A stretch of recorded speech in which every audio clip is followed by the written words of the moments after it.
maka anak seperti ini, maka anak seperti ini, maka anak seperti ini, seluruh amal yang mereka kerjakan tertolak di sisi Allah Subhanahu wa taala, tidak akan diterima Allah.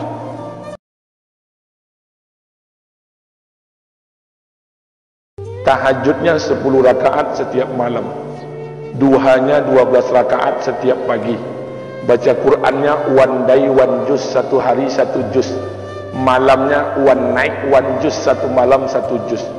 Satu keluarga di antara kita ni puasanya luar biasa Senin Kamis. Satu keluarga berpuasa Senin Kamis. Tak cukup puasa Senin Kamis, dia puasa Nabi Daud. Sehari puasa, sehari tidak, sehari puasa, sehari tidak. Tak cukup dia puasa Nabi Daud, dia puasa-puasa sunnah lainnya. Istrinya nutup aurat dengan sempurna, pakai nikob, pakai cadar, pakai purda, pakai manset, pakai kos kaki. Suaminya 5 waktu ke masjid tak tertinggal takbiratul ula. Anak-anaknya di pondok pesantren hafiz dan hafizah. Tiap pagi berinfak, tak pernah menggunjing orang. Quran terjaga, aurat terjaga, tahajud terjaga, 5 waktu terjaga, duha terjaga, Quran terjaga, puasa terjaga, sempurna satu keluarga amalnya. Tapi sudah 8 tahun dia tak tengok ayah ibunya. Sudah bertahun-tahun dia tak nyapa kedua orang tuanya. Sudah bertahun-tahun dia tak berhubungan baik dengan ayah ibunya. Sudah berminggu-minggu dia berkelahi dengan ayah ibunya.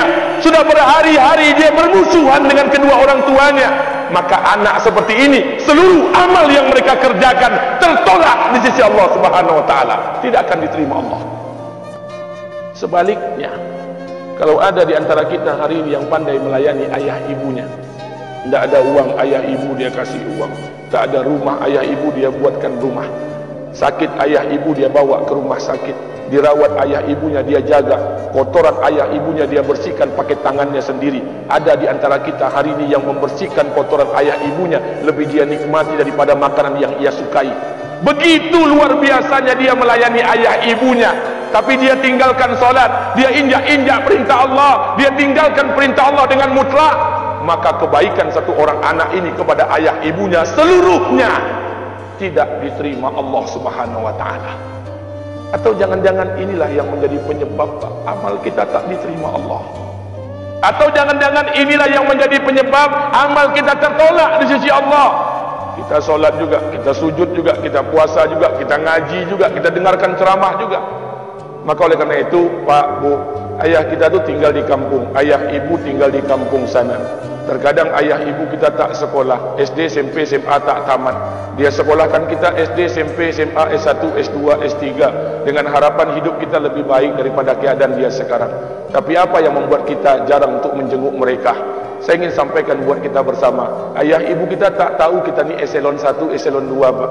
Ayah ibu kita tak tahu pangkat PNS kita 3A, 3B, 3C, 3D, 4A, 4B, 4C, 4D.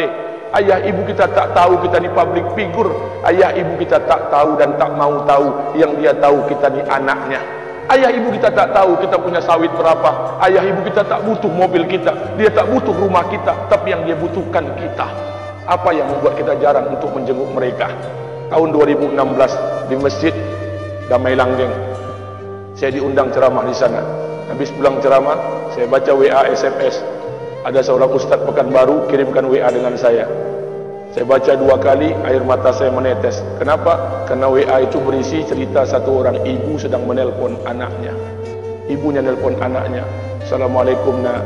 Waalaikumsalam, kata anaknya. Kata ibunya, nak, sudah 1 bulan kau tak tengok ibu. Apa yang membuat engkau berhalangan, nak? Apakah kau sibuk dengan pekerjaanmu? Minggu yang kedua ibunya telpon lagi. Assalamualaikum nak, kata anaknya. Waalaikumsalam. Kata ibunya, nak, ibu dapat kabar apa engkau baru beli mobil baru? Apa betul nak? Kata anaknya, betul bu. Kata ibunya, alhamdulillah nak, ibu bangga kau pandai menyenangkan hati anak istrimu. Minggu yang ketiga ibunya telpon lagi.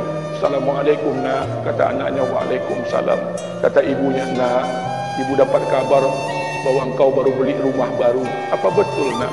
Kata anaknya, betul bu. Kata ibunya, alhamdulillah nak, ibu senang kau bertanggung jawab dengan anak istrimu. Minggu yang keempat ibunya telpon lagi. Assalamualaikum nak. Waalaikumsalam. Kata ibunya, nak, tadi ibu pergi ke pasar, ibu jumpa temanmu di pasar. Kata temanmu di pasar, temanmu banyak bercerita tentang kamu. Kata temanmu tadi, kamu baru beli anak anjing seharga 40 juta dari negeri Belanda. Apa betul, nak? Kata anaknya, betul. Kata ibunya, nak, dengarkan pesan ibu untuk terakhir kalinya. Apa pesan ibunya? Wahai anakku, engkau pelihara satu ekor anjing, kau siapkan harga anjing 40 juta, kau siapkan rumah untuk anjingmu depan rumahmu, kau jaga anjingmu pagi, siang dan sore, kau mandikan anjingmu pagi, siang dan sore, kau kasih makan anjingmu pagi, siang dan sore. Demi Allah, nak, dengarkan pesan ibu untuk terakhir kalinya. Apa kata ibunya? Demi Allah, nak, demi Allah, kalau seandainya Allah menciptakan ibu, kalau seandainya Allah menciptakan ibu untuk yang kedua kali di muka bumi ini, nak, demi Allah, ibu tak ingin terlahir sebagai manusia. Ibu ingin lahir sebagai seekor anjing, biar berada depan rumahmu dan melihat wajahmu setiap hari. Ibu kita tak butuh harta kita, dia tak butuh uang kita, dia butuh kita. Apa yang membuat kita jarang untuk menjenguk mereka? Pantas hidup kita tidak berkah, pantas rumah tangga kita tidak sakinah, karena hubungan dengan ayah ibu kita rusak selama ini. Masih ada kesempatan, masih yang jauh telepon, yang dekat kunjungi mereka. Demi Allah, kita butuh keberkahan doa mereka. Yang sudah meninggal, ziarahi kuburnya dan doakan mereka. Imam As-Syafi'i berkata, apa kata Imam As-Syafi'i? Manusia zalim, manusia bodoh, kalian tak tahu apabila ayah dan ibu kalian mengangkat tangan di malam hari, dia berdoa kepada Allah untuk anaknya. Doanya cuma sekali, malamnya cuma sekali, hanya sekali saja doanya. Apa kata Imam Syafi'i? Sekali doa ayah dan ibu kalian sudah cukup bagi Allah untuk menjadikan kalian anaknya berkah dunia akhirat. Hari ini berapa banyak doa ayah dan ibu kita, tapi tidak ada keberkahan buat anak mereka. Kenapa? Hati mereka tersakiti. Maka pulang, Pak, cari mak bapak kita. Kita punya rumah hari ini, Bu, kita punya rumah, punya harta, punya uang, punya pekerjaan, punya kekayaan, punya sawit. Kita jadi orang hari ini, jadi pegawai bukan kena sarjana kita, Pak. Kita jadi orang hari ini bukan kena otak kita. Kita jadi orang hari ini bukan kena kepintaran kita. Kita jadi orang hari ini jangan-jangan kena keberkahan doa ayah dan ibu kita yang tak pandai tulis baca di kampung sana. Cari mak bapak kita, Pak. Demi Allah, kita butuh keberkahan doa mereka. Apa guna di kehidupan dunia sementara Allah tidak ridho dengan kehidupan kita? Pantas amal kita tertolak di sisi Allah. Maka pulang ke rumah, cari mak dan bapak kita yang masih hidup, duduk bersama mereka. Kalau seandainya kita tak bisa membahagiakan mereka, jangan pernah menyusahkan mereka. Kalau seandainya kita tak bisa membuat mereka tertawa, jangan pernah membuat mereka menangis. Demi Allah, kita hanya punya satu ayah kandung, kita hanya punya satu ibu kandung. Tidak akan ada ayah kandung yang kedua, tidak akan ada ibu kandung yang kedua. Harta kita cuma satu, ayah kita cuma satu, ibu kita cuma satu. Tidak akan ada ayah kandung yang kedua, tidak akan ada ibu kandung yang kedua. Pangkat jabatan bisa dicari, harta bisa diraih, kesempatan membahagiakan ayah dan ibu kita hanya sekali di kehidupan dunia ini, Pak. Pulanglah. Ketika mereka memanggil, tinggalkan istri, tinggalkan pekerjaan, tinggalkan semua proyek kita. Demi Allah, datangi mereka. Kata Nabi, sesaat kalian duduk bersama ayah dan ibu kalian akan mendatangkan keberkahan. Kenapa kalian tidak duduk bersama mereka?